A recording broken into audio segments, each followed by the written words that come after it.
Blimey! Lovecraftian horror games have been rising from the bottomless depths of the dark ocean to infect and rain terror on the gaming industry. In the last 3 years, we have encountered Call of Cthulhu, Lust for Darkness, The Sinking City, Lovecraft's Untold Stories, Canorium, and Moons of Madness. Some will see this as a bit oversaturation of the Lovecraft horror, but I see this as a beautiful long trail to madness. I do plan to play every one of these, review them in their own video, and then rank them from best to worst. Starting with the one that wrapped my attention around its slimy tentacles is Moons of Madness. Obviously from the title, it's inspired by At the Mountain of Madness by H.P. Lovecraft, except it's set in space!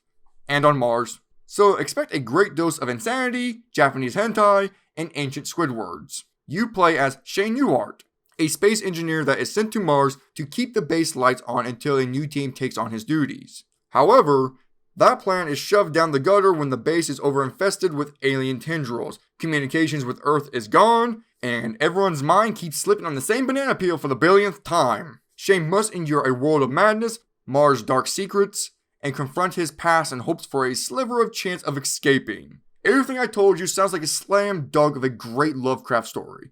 It incorporates a lot of his themes of madness, fear of the unknown, and humans are ants compared to ancient gods. If that's the case, then why did I leave disappointed when I completed the game? Well, you see here, dear viewers, the game's story feels a bit too cramped. The first hour started out very promising, pacing at the beginning was nice, setting up the atmosphere, world, characters, and foreshadowing future events. However, as time went on, too many plot points were being piled on. It's like trying to carry a grand buffet on a paper plate. Sure, all the food looks appetizing and you want to grab every single one. So you do, but you forgot the paper plate isn't strong or big enough to hold a landslide of food. The paper plate's strength shrivels up, then snaps in half, tragically causing delicious food to collide with the filth that lays dormant on the floor. Don't misunderstand me.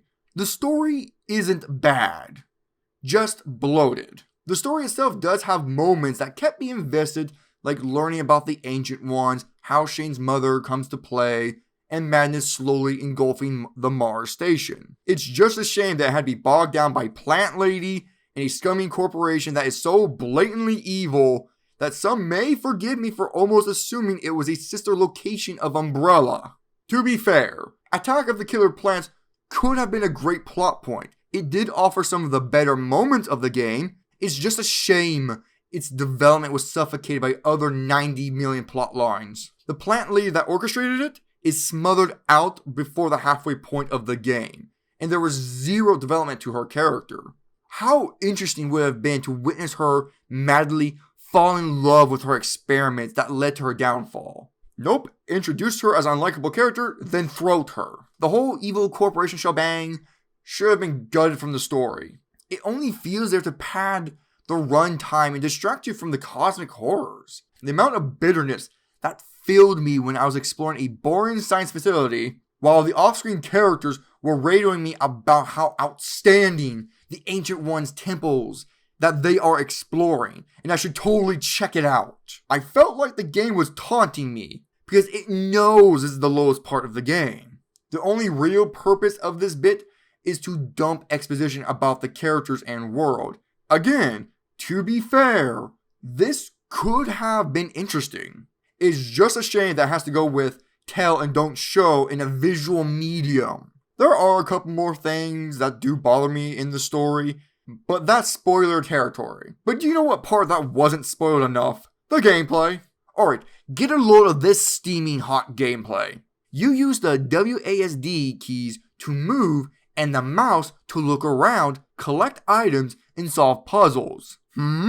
What's this? Why aren't you salivating at the mouth with eagerness and excitement? What if I told you this was the majority of the game? 70% of it is walking around, looking for clues, and solving puzzles. The puzzle solving was fun and some of them were neat.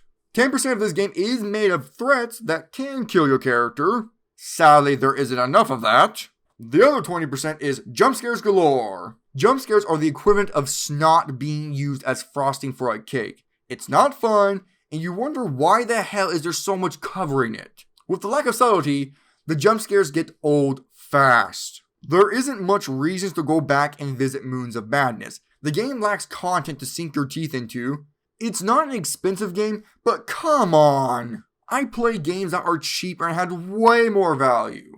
Can I recommend Moons of Madness? Sure, if there was a rental option. Moons of Madness does have nice ideas, the atmosphere is great, and some of the puzzles are creative, but the overall story is cramped, lacks replay value, and the jump scares are annoying. I'm giving Moons of Madness a 6 out of 10.